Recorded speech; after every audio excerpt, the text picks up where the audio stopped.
Well, look at Sunday night and happy Father's Day, everybody. Time to take a full look at your weather here on this Sunday night. Well, we hit 91 today.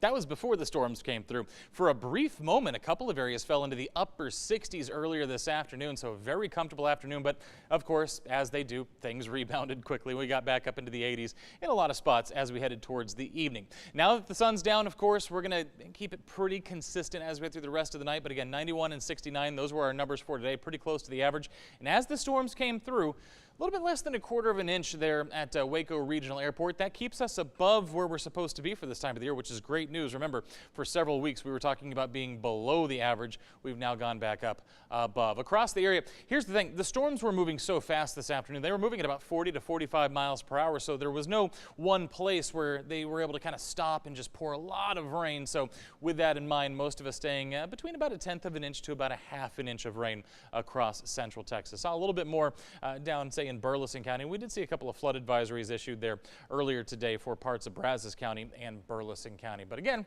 overall, not a bad total. These are the kind of totals we need. We need to see these basically every couple of days. We don't need the 11 inches at one time like we saw on Wednesday in some parts of central Texas. In terms of the wind gusts, this was kind of the big talker of the day. It wasn't so much the rainfall. It was the fact that as the storms came through Waco Regional Airport recorded a gust of 56 miles per hour. Several areas across central Texas recorded gusts in the 40-mile-per-hour range. So again, a very windy situation as those storms came through. And again, the good news was it wasn't a long-lived situation. The storms came, they passed through, and of course they were gone after that. So what about the rest of the night? Well, I don't really have much for the rest of the night. It's going to be a quiet night across central Texas. Couple of chances for some showers potentially tomorrow morning. It's not a great chance, but it's there, so just understand a couple of areas could see some spotty showers as you're waking up on your Monday morning.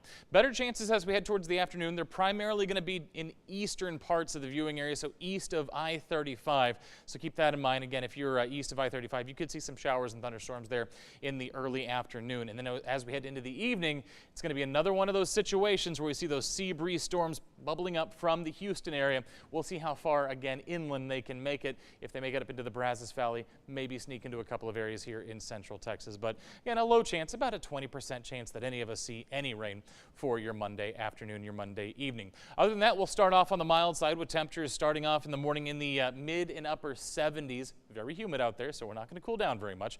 And then as we head towards tomorrow afternoon, it's going to be a very similar day to what we've seen here in the recent past, with most everybody in those lower to middle 90s, a little bit warmer there west of I-35. But once again, with those southeast winds and all the soil moisture that we have, there's a ton of humidity, and because of that, this is what it's actually going to feel like. This is your heat index value for tomorrow afternoon. Several of us potentially jumping up above 100 degrees in terms of what it's going to feel like tomorrow afternoon. Your 7-day forecast looks like this. I don't have a lot of change for Tuesday and Wednesday other than the fact that we're basically taking those rain chances out of the forecast. We will bring some chances back in for the Juneteenth holiday.